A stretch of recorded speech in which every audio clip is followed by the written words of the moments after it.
Camille Doula est un cultivateur modeste, homme de travail et de foi. Avec sa femme Mazé, il élève 8 enfants, 6 filles et 2 garçons. Leur maison est pauvre, mais animée par la générosité. Camille et Mazé n'hésitent jamais à donner aux voisins dans le besoin. Ils n'hésitent jamais à assister les autres. Un jour, ils décident d'aider quelqu'un, et cela bouleverse sa vie.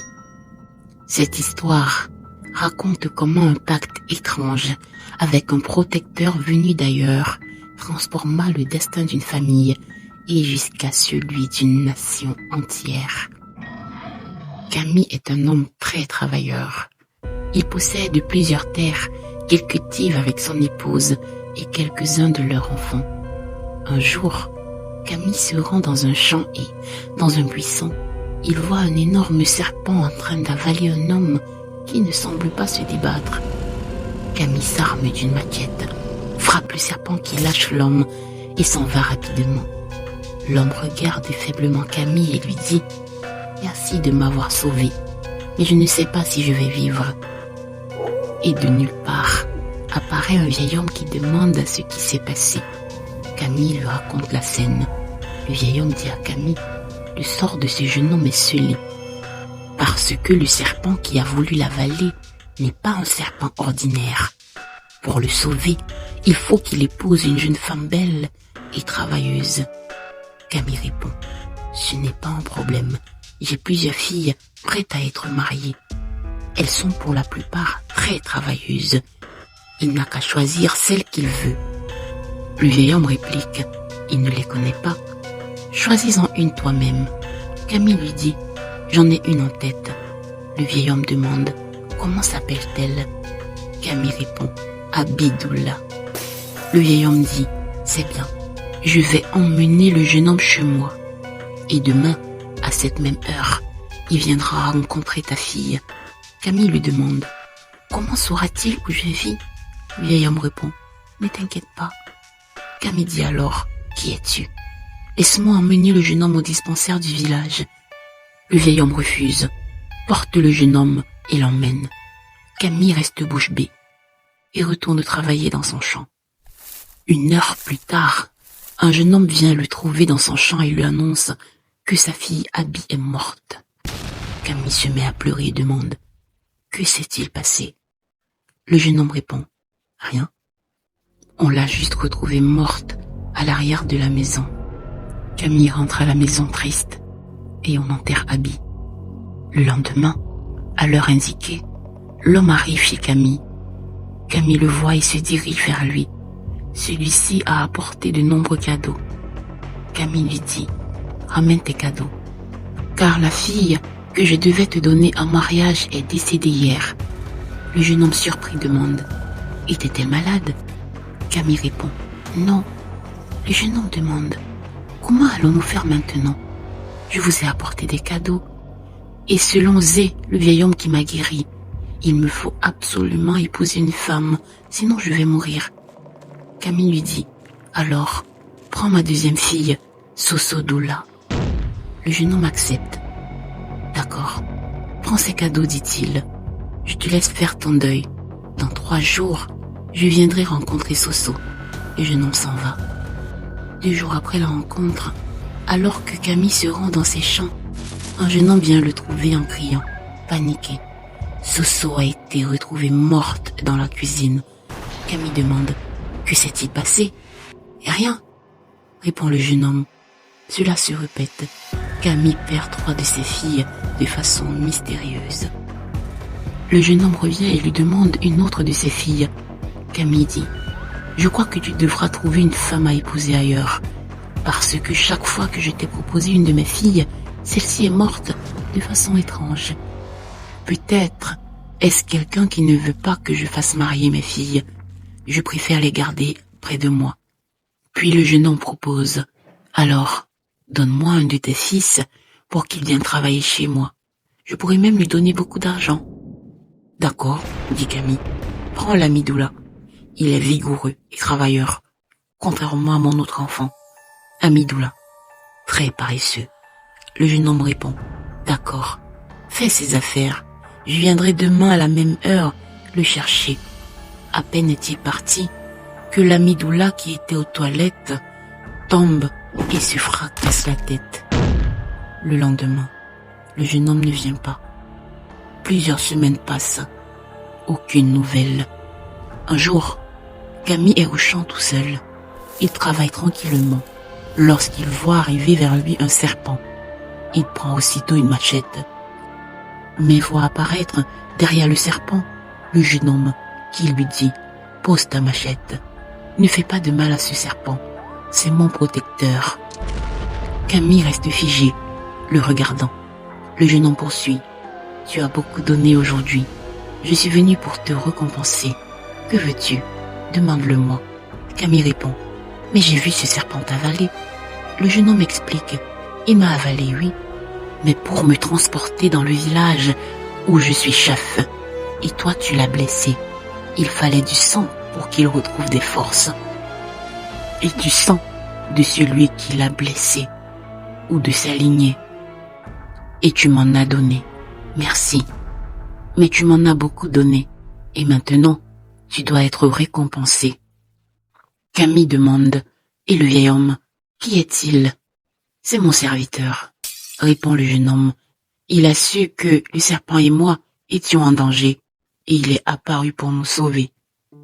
Camille rétorque. Je ne veux rien. Tu as pris mes enfants. Que veux-tu?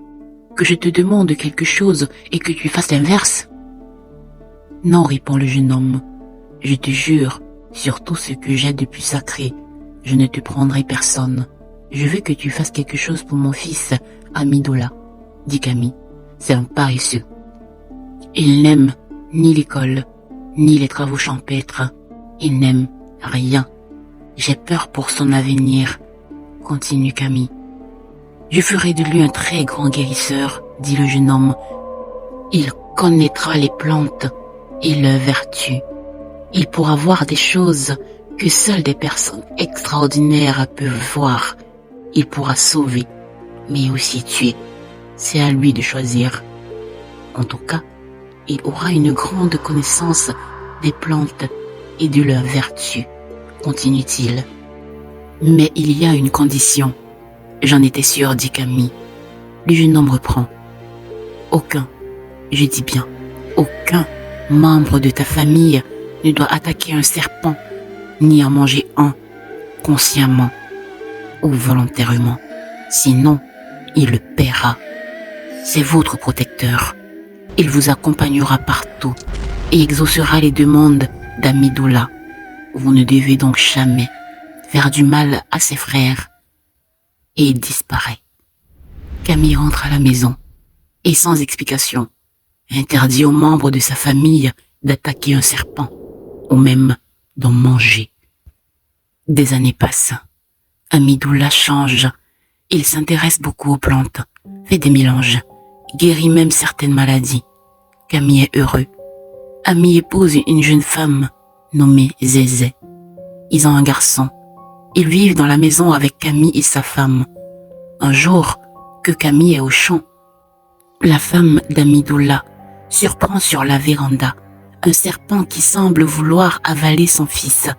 Elle le frappe à mort et sauve l'enfant. Camille, qui n'est pas au courant, voit apparaître le jeune homme accompagné du serpent. Camille demande « Que me vaut l'honneur de votre visite ?» Le jeune homme répond « Ta belle-fille a péché. Elle vient de tuer un de vos protecteurs. Il voulait bénir ton petit-fils, mais elle l'a tué. Tu dois décider de sa sentence. » Camille s'emporte. Qu'elle meure et son fils avec. Le jeune homme dit « Tu nous as donné plus que ce qu'il faut.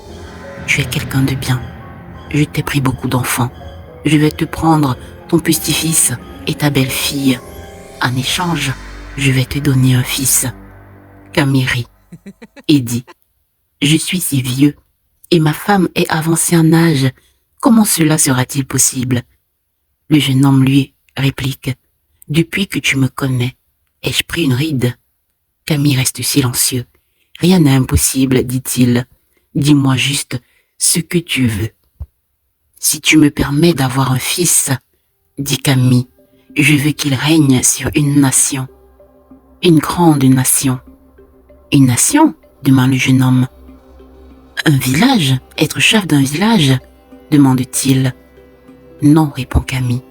Le chef d'une grande nation, d'un pays. Qu'il soit respecté partout où il ira, que tout le monde supplie à son passage. Le jeune homme demande. Tu veux vraiment qu'il soit président de la République? Oui, répond Camille. Et qu'il règne pendant au moins 5 décennies. Qu'il vive longtemps.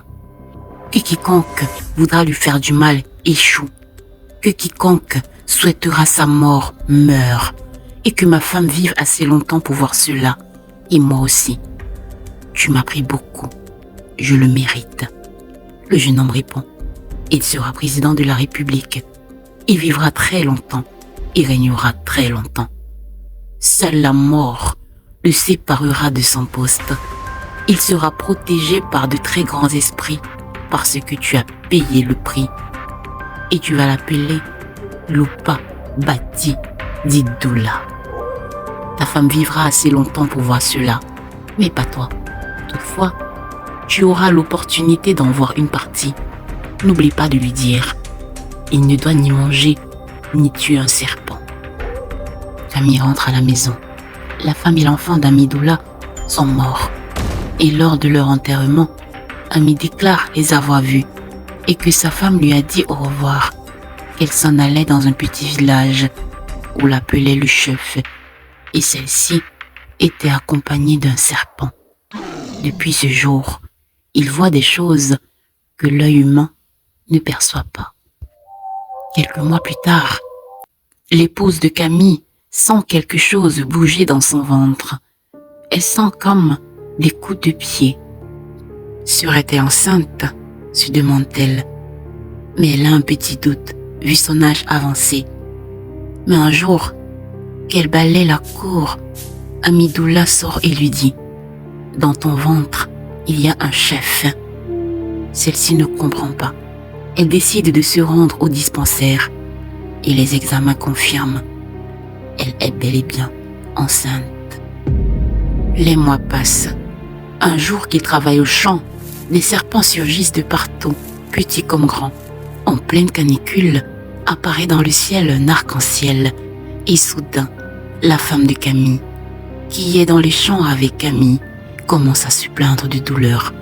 Camille lui demande de s'allonger et des serpents se dirigent vers elle. Camille les observe. Des oiseaux, des singes, de nombreux animaux surgissent de nulle part et commencent à crier et à danser.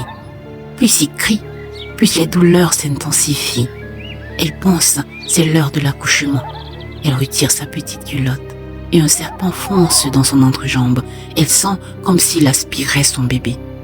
Puis un bruit et le bébé est sorti. Un des serpents enroule l'enfant, se déplace avec lui et les autres serpents foncent sur lui et le mordent de partout. Camille est certain qu'il va mourir. Il pense qu'il a été dupé, mais reste calme. Le bébé devient bleu, vert, orange, violet. Il pleure, il crie et soudain se calme. Les serpents le lâchent. Un singe le récupère et le rend à sa mère. Puis tous les animaux disparaissent. Le jeune homme apparaît et dit à Camille, « Tu as réussi. Nous savons aujourd'hui que tu fais confiance à tes protecteurs. Les venins que ton fils a reçus le protégeront jusqu'à son dernier souffle. Il mourra de vieillesse. Jamais, jamais quelqu'un réussira à le tuer par empoisonnement, avec une arme, ni même en pratiquant la sorcellerie. » Camille rentre ensuite au village et présente l'enfant. C'est une grande joie. L'enfant miracle. Des années passent. Lupa ne s'intéresse pas aux travaux des champs. Il est très timide, parle peu et manque de vigueur. Camille se demande si la prophétie se réalisera. Un jour, Camille est assis à l'arrière de sa maison, pensif, se demandant ce qu'il adviendra de son fils Lupa. Surgit alors le serpent du jeune homme qui fixe Camille pendant quelques secondes. Le jeune homme apparaît derrière Camille qui sursaute. Le jeune homme dit Tu as des doutes sur ce que je t'ai promis. Ton fils sera président d'une grande nation. Mais tu as raison d'avoir des doutes, parce qu'il est faible, et pour le maintenir au pouvoir longtemps, il devra faire quelque chose pour nourrir le protecteur. Camille répond, mais j'ai beaucoup donné. Mon fils devra donc sacrifier les siens comme moi. Oui, dit le jeune homme. Camille se met à pleurer en disant, tu m'as donc menti. Le jeune homme pose une main sur son épaule et dit, je n'étais pas menti. Il ne devra pas sacrifier les enfants qu'il mettra au monde, ni même sa femme, mais les personnes qu'il gouvernera. Le serpent se nourrira de leurs souffrances. Plus ils souffriront, plus il sera protégé, plus il sera prospère. Mais mon fils n'est pas méchant, dit Camille. Oui, c'est vrai, mais il est très indifférent, répond le jeune homme. Il a juste à être indifférent aux souffrances des autres. Ceux-ci souffriront et le protecteur s'en réjouira. N'essaie pas de le changer. Contente-toi de t'assurer qu'il respecte cela. Si au contraire, il commence à aider le peuple, à compatir à leurs souffrances, à aider, à assister comme toi tu le fais, le protecteur le lâchera et il perdra son poste. Et autre chose, continue le jeune homme, c'est toi avec qui j'ai passé le pacte. Après le décès de Lupa, le pacte sera rompu. Il n'y aura plus aucune protection. Cependant, aucun membre de ta lignée ne devra manger de serpent ni en tuer, sinon il paiera le prix. Camille veut demander, et pourquoi? Mais le jeune homme disparaît, et Camille voit le serpent partir calmement. Des années passent. Lupa brille à l'école et réussit brillamment tous ses examens. Durant ces années, Camille ne revoit pas le jeune homme. De temps en temps, il lui arrive d'apercevoir le serpent. Un jour, Camille est allongée sur le lit dans sa chambre. Le jeune homme apparaît au pied du lit. Camille s'assoit. Le jeune homme lui dit, le moment est arrivé. Va dans le champ où nous nous sommes rencontrés. Va avec ton fils et avec Amidoula. Prends une brebis que tu offriras au protecteur. Amidoula t'aidera à la tuer. Tu verseras son sang dans la bouche de ton fils et une autre partie sera versée par terre. Tu feras quelques entailles à Lupa et poseras ce couteau sur l'agneau. Le protecteur viendra prendre son sacrifice. Ton fils devra observer et à la fin s'incliner devant le protecteur. Malgré la peine de marcher, Camille fait ce qui lui a été dit. Au départ, Lupa ne veut pas, ne croyant pas pouvoir devenir président. Mais Camille le persuade, fais-le pour moi et fais-moi confiance. Finalement, Lupa obéit. Il reste calme. Camille voit même dans ses yeux une certaine froideur. Quelques semaines après, le président en poste est retrouvé mort dans son bureau. Arrêt cardiaque. Et Lupa est choisi pour le remplacer. Camille est très heureux. Il vit encore quelques années, puis décède. Sa femme, quant à elle, vit encore de très longues années après son décès, puis meurt à son tour. Des années plus tard, Lupa est toujours président de la République. Camille et sa femme sont morts depuis longtemps. Lupa a aujourd'hui 80 ans et règne toujours sur la nation. Il ne mange ni ne maltraite les serpents.